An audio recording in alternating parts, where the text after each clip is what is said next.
Today, we are going to do a case study update on Dan Blaker. Dan is franchisee number two at MaidThis. He started in almost 2 years ago, late 2021, somewhere around there. Yeah, it's about 4 months out from 2 years.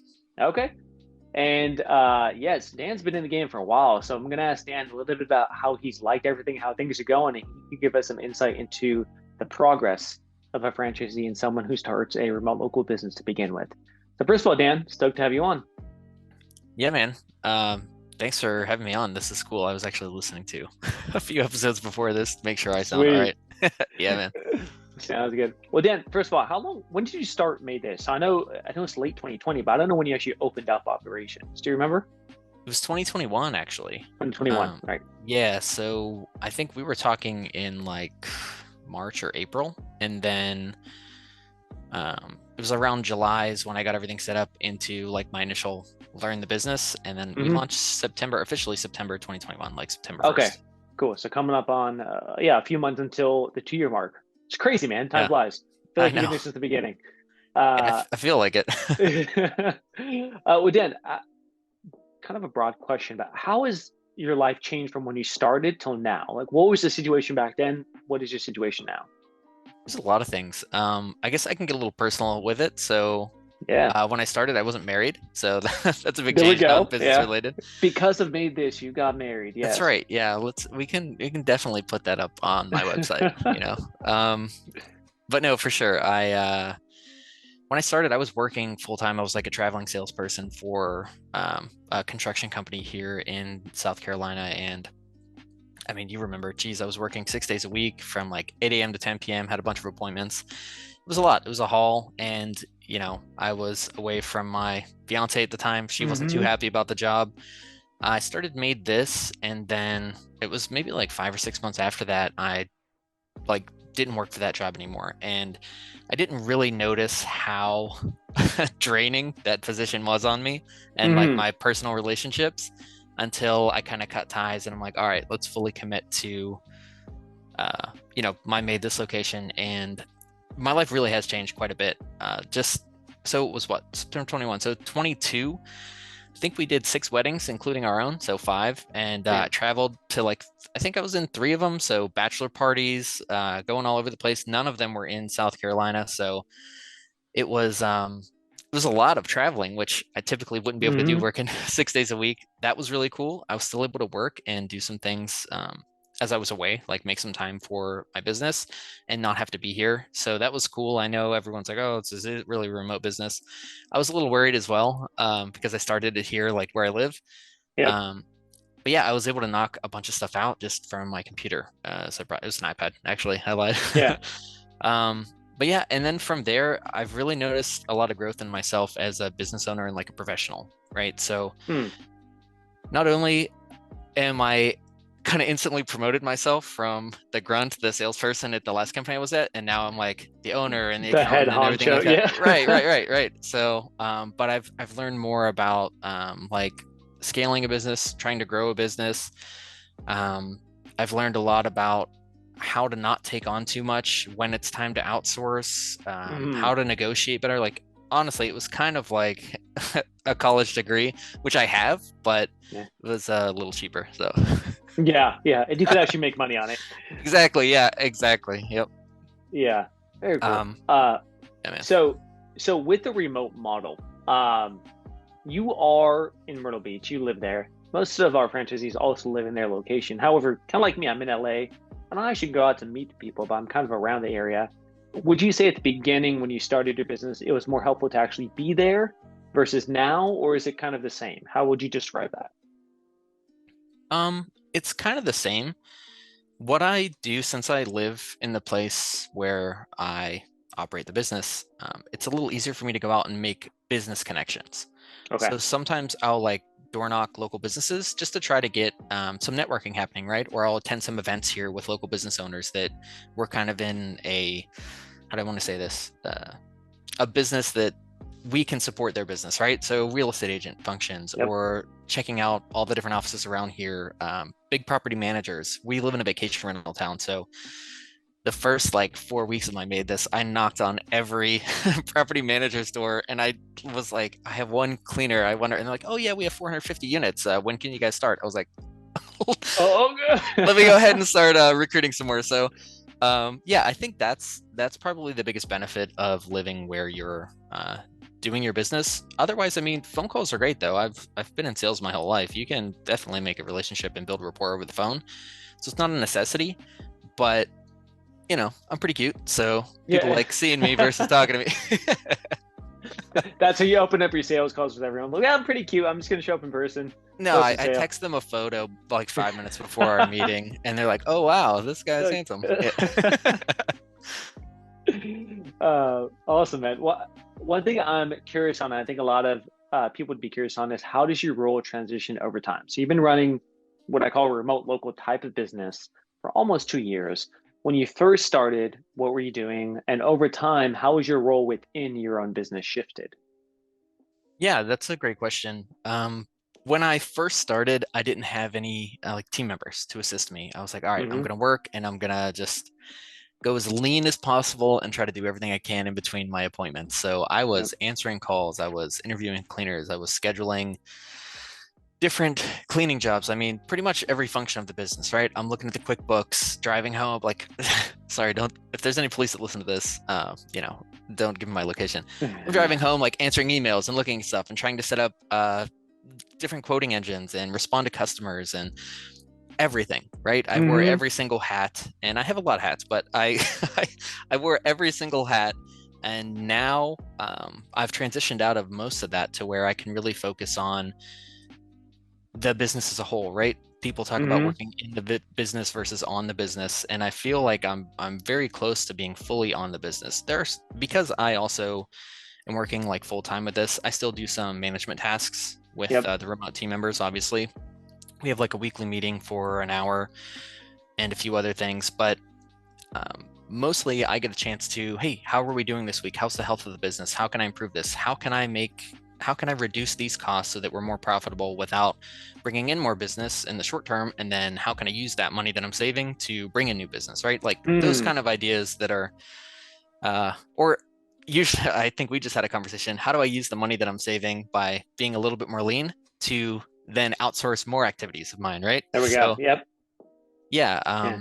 those are the things I can focus more on instead of, being drained talking to customers Yeah. all day. What do you think the biggest secret was for you to transition from that? Where at the beginning, you're just doing a lot. You finally hired a couple of remote team members. They're doing a lot of the work, but there's still a piece of it. You don't just hire them and say, cool, like I'm set, I've accomplished, and I'm now working on the business. What has been the key for you to figure out how to move to working on your business quickly? The key for me, I would say, so one of the like tenets of MaidThis is Kaizen, which I didn't know until I started to MaidThis. Hmm. So that constant improvement has been good. When I brought those remote team members on, um, I really wanted to train them up. They did have some experience prior. That's ongoing. So a lot of what I do is just kind of reinforcing, retraining. If we have a new policy, that's what I'm focusing on in that manner. I want to keep improving as a business owner, and I don't feel like having my boots on the ground, like cleaning the houses or um, answering the phone, like that's not a great use of my time. Mm. So yeah, so I guess just to answer the question that I've kind of forgot already, just kidding. Um, Moving forward a little bit better as a business owner, the growth as a business owner is kind of my Kaizen, my constant improvement. So, Yeah. did I answer that question fully? Yeah, no, I think it's fine. It's just pretty much like I think you did, and I'll try to summarize it, which is what allowed you to quickly move away from working in the business, working on the business. I think your answer was just kind of focusing on the constant improvement where you hire people, have them constantly improve, have them constantly improve, and get to that point. Absolutely, yeah, yeah. I definitely don't want to take any time away from them doing their job, right? With Mm. micromanaging or anything like that. So we only have like once a week meetings, and then we have our quarterly reviews. Everything else is kind of on a day-to-day basis if it needs a touch point. But I really encourage them to always get better, and I have to hold myself to that same standard. So, Yep. um, yep, Cool. cool. I love that. Dan, I'm super curious. When you started, what was the actual hardest part that you didn't think would be the hardest part, but for you was the hardest part? Man, confidence. I know I just said I was handsome, but in Okay. the same breath, Yeah. in the same breath, I was scared. You know, again, I said I worked in sales my whole life, and I was a real estate agent, right? And I was a solo agent for a while. Starting this is a lot different because that's basically like 1099. You know, you're still kind of like a contractor under a broker. I wasn't my own broker or anything. So starting this, I was like, this is me.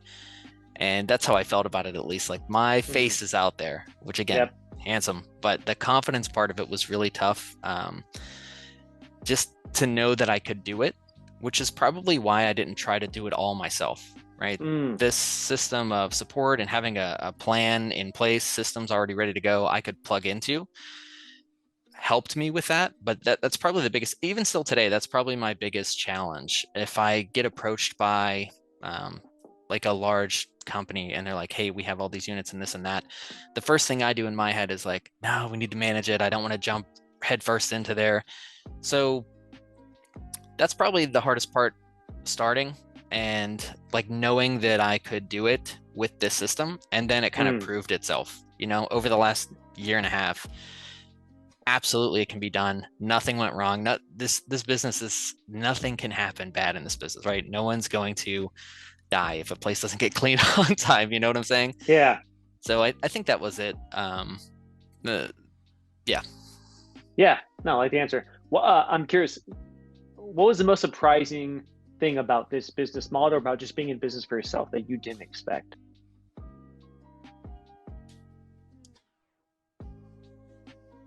I would say the fact that I've actually got to meet like some other business owners in town through this, and I feel more a sense of community of where I live. It's Yep. probably the most surprising thing.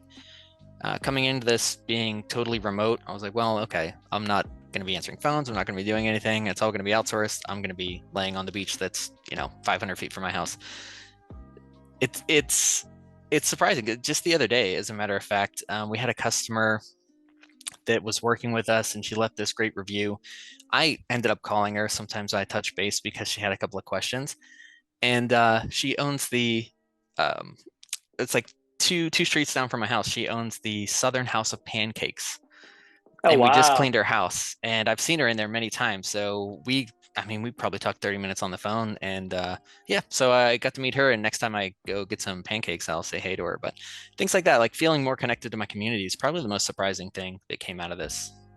Yeah, I love that. And I always think that's such an understated aspect of getting in business is your network becomes other business owners because you guys just end up talking the same lingo. You have a common interest. And oftentimes other business owners are just as, bold, right? They're the people who take risk in life and they're just kind of fascinating characters in my mind. And that becomes your network, right? So once you're in business, you could start talking the lingo. Everyone knows you're in business and they kind of know what kind of person you are already. Yeah, it just changes the game, in my opinion. Absolutely, it does. Yeah. Yeah. Dan, what's been the most helpful for you over the last couple of years? What has been something where you're like, oh, this is helping along my journey the most? The Again, it's the community that we've built, like that you've built, Neil, within MaidThis, the support that I have. If I have a question, no matter how small, or like if it's a big idea, or like how do I do this technical thing, there's always someone there to help me within MaidThis franchising. So I would honestly say it's that support system in the community that's being built within MaidThis. Awesome. Oh, that's cool to hear.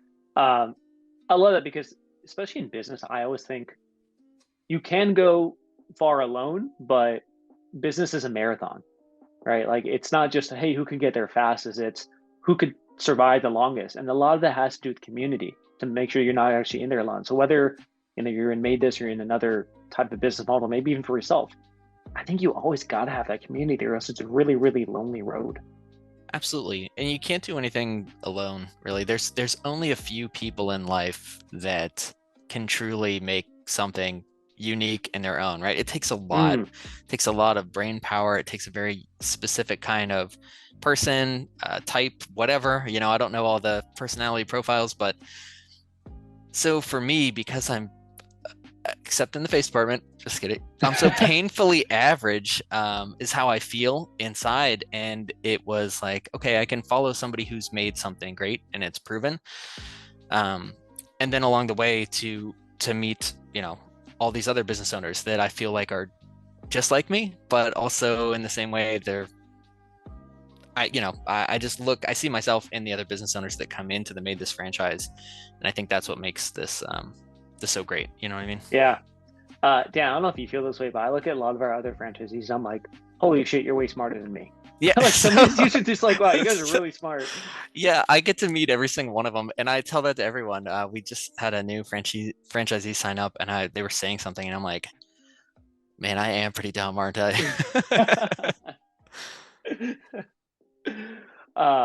Dan, rounding it up, man. I'm curious, what are your plans for the future? What do you actually want to do in terms of business goals, career goals, life goals, whatever? Yeah, I really have found a lot of success within the MaidThis franchise, is how I feel, and I found a lot of that through you and the other people in this community.